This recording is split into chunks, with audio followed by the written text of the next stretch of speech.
नमस्कार, SBT news में आपका स्वागत है। पेश है 7 जनवरी शुक्रवार शाम 5:15 बजे राजस्थान की बड़ी खबरें। उच्चतम न्यायालय ने शुक्रवार को अपने एक अंतरिम आदेश में वर्ष 2021 से 22 के राष्ट्रीय पात्रता सह प्रवेश परीक्षा स्नातकोत्तर पाठ्यक्रम में प्रवेश के लिए काउंसलिंग शुरू करने को मंजूरी दी और अन्य पिछड़ा वर्ग के छात्रों को 27% तथा आर्थिक रूप से कमजोर वर्ग के लिए 10% आरक्षण की वैधता को बरकरार रखा। न्यायमूर्ति डी.वाई. चंद्रचूड़ और न्यायमूर्ति ए.एस. बोपन्ना की पीठ ने कहा कि वर्ष 2021 से 22 के लिए नीट पीजी के वास्ते काउंसलिंग पहले के मानदंडों के आधार पर ही होगी। राजस्थान मानवाधिकार आयोग ने मुख्य सचिव, एसीएस गृह और डीजीपी को नोटिस जारी किया है। आयोग ने प्रदेश के थानों में सीसीटीवी कैमरे लगाने की स्थिति को लेकर जवाब मांगा है। आयोग में अगली तारीख 24 जनवरी तक स्पष्टीकरण पेश करने के लिए कहा गया है। सुप्रीम कोर्ट ने विशेष अनुमति याचिका की सुनवाई करते हुए 2 दिसंबर 2020 को प्रदेश के सभी पुलिस थानों में सीसीटीवी कैमरे लगाने के निर्देश दिए थे। सुप्रीम कोर्ट ने पंजाब और हरियाणा उच्च न्यायालय के रजिस्ट्रार जनरल को प्रधानमंत्री के पंजाब दौरे के दौरान उनके यात्रा रिकॉर्ड को सुरक्षित और संरक्षित करने का निर्देश दिया। अब इस मामले की सुनवाई सोमवार को होगी। सुप्रीम कोर्ट ने पंजाब पुलिस अधिकारियों, एसपीजी और अन्य केंद्रीय और राज्य एजेंसियों को सहयोग करने और पूरे रिकॉर्ड को सील करने के लिए आवश्यक सहायता प्रदान करने का निर्देश दिया। कोरोना के नए वेरिएंट ओमिक्रॉन को लेकर पूरी दुनिया में हाहाकार मचा है। अब ओमिक्रॉन के चलते भारत में कोरोना की तीसरी लहर आ गई है। एक्सपर्ट्स के मुताबिक जनवरी में तीसरी लहर का पीक दिख सकता है, यानी इसी महीने कोरोना के एक दिन में सबसे ज्यादा केस सामने आ सकते हैं। इंडियन इंस्टीट्यूट ऑफ साइंस और इंडियन स्टैटिस्टिकल इंस्टीट्यूट बेंगलुरु के मुताबिक जनवरी के आखिरी हफ्ते में हर रोज 10 लाख केस आएंगे। यूआईटी के पेराफेरी में आने वाली ग्राम पंचायतों में पट्टे देने को लेकर हो रही परेशानियों को लेकर आखिर राज्य सरकार ने रास्ता निकाल ही दिया है। उदयपुर यूआईटी के मास्टर प्लान 2031 में शामिल 130 राजस्व गांवों में पट्टे देने को लेकर फैसला अब जिला कलेक्टर करेंगे। यही नहीं, इन क्षेत्रों में सार्वजनिक हितों के लिए जमीन देने की एनओसी भी वही से जारी होगी। जयपुर से यूडीएच की ओर से मंगलवार को जारी अधिसूचना के बाद यह नई तस्वीर सामने आई है। राजस्थान में अब किसानों को कुसुम योजना 1 के तहत बंजर एवं बेकार भूमि पर आधा किलोवाट से 2 मेगावाट तक के सोलर प्लांट लगाने के लिए बैंकों से बिना जमानत सुरक्षा के भी ऋण मिल सकेगा। ऊर्जा विभाग के अतिरिक्त मुख्य सचिव डॉक्टर सुबोध अग्रवाल ने आज बताया कि तीनों डिस्कॉम्स, ऊर्जा विकास निगम, अक्षय ऊर्जा निगम, बागवानी विभाग और बैंकों के शीघ्र अधिकारियों के साथ आयोजित बैठक में यह निर्णय हुआ। उन्होंने बताया कि कुसुम ए योजना के क्रियान्वयन में समूचे देश में राजस्थान पहले स्थान पर होने के बावजूद बैंकों से ऋण मिलने में आ रही दिक्कतों के कारण यह योजना अधिक गति नहीं पकड़ पा रही थी। राजस्थान में पश्चिमी विक्षोभ के कारण मौसम में आए बदलाव के कारण पिछले 2-3 दिन से विभिन्न स्थानों पर हल्की बारिश होने एवं सर्द हवा चलने से कड़ाके की ठंड बढ़ गई है। सुबह कई स्थानों पर कोहरा छाए रहने से भी लोगों को परेशानी हुई। कड़ाके की ठंड में लोग जगह जगह अलाव लगाकर इससे बचने का प्रयास करते नजर आए।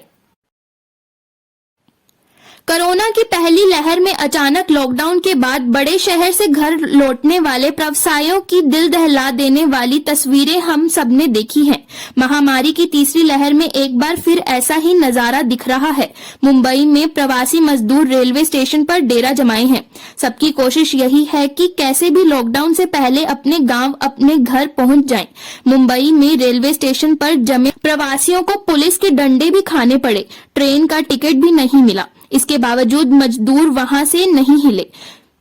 वजह साफ थी, अगर मुंबई में लॉकडाउन लग गया तो वे भूखे मर जाएंगे। श्रीगंगानगर क्षेत्र में कड़ाके की ठंड और बूंदाबांदी का असर फल और सब्जी बाजार पर भी पड़ा है। बाजार में ग्राहकी घटने से सब्जियों का उठाव भी कम हो गया है। वहीं खराब मौसम के चलते सब्जियों की आवक भी कम हो रही है। टमाटर को छोड़कर लगभग सभी सब्जियों में तेजी का रुख है। टमाटर की आवक बाहर से अच्छी हो रही है और ग्राहकी कम होने से यह मंदा हो गया है। सब्जी विक्रेताओं के अनुसार आम दिनों में बोली पर 22 से 25 रुपए प्रति किलो बिकने वाला टमाटर अब 10 से 12 रुपए बिक रहा है। मटर के भाव में तेजी आ गई, यह 30 से 32 रुपए पर पहुंच गया है। पश्चिम मध्य रेलवे ने रेल यात्रियों को साल 2022 की बड़ी सौगात दी है। कोटा रेल मंडल में कम दूरी की यात्रा करने वाले मुसाफिरों के लिए मेमू ट्रेन चलेगी। कोटा जंक्शन से चलने वाली 3 मेमू ट्रेन की सुविधा राजस्थान और मध्य प्रदेश के 68 स्टेशन के यात्रियों को मिलेगी। नई मेमू ट्रेन से मंदसौर जिले के शामगढ़, गरोठ, सुवासरा के लोगों को सुविधा मिलेगी। मेमू ट्रेन का संचालन कोटा से नागदा, झालवाड़ा और बिना के बीच होगा। रेल राज्य मंत्री दर्शना जरदोश और लोकसभा अध्यक्ष ओम बिरला ने 5 जनवरी को झंडी दिखाकर इन ट्रेनों की शुरुआत की। धूप नहीं निकलने से लगी सावन जैसी झड़ी। श्रीगंगानगर क्षेत्र में बादलवाही के चलते आज तीसरे दिन भी सूर्य देव के दर्शन नहीं हो पाए। इससे वातावरण में ठिठुरन बनी रही। लगातार 3 दिन से न्यूनतम तापमान स्थिर रहने के बाद भी कड़ाके की सर्दी का एहसास हो रहा है। धूप नहीं निकलने से सर्दी के मौसम में सावन जैसी झड़ी लग गई है। श्रीगंगानगर जिले के रायसीनागढ़ में किसानों के सफेद सोने यानी नरमे के भावों में लगातार इजाफा हो रहा है। आज नरमे का अधिकतम भाव 10,000 के पार पहुंच गया है। इससे पूर्व कल 9,551 रुपए नरमे का भाव था। आज लगातार नरमे के भावों में बढ़ोतरी के बाद किसानों के चेहरे खिले हुए हैं। यहाँ नई धान मंडी में मैसर शिवलाल हरिराम की दुकान पर आज नरमा 10,100 अधिकतम बिका।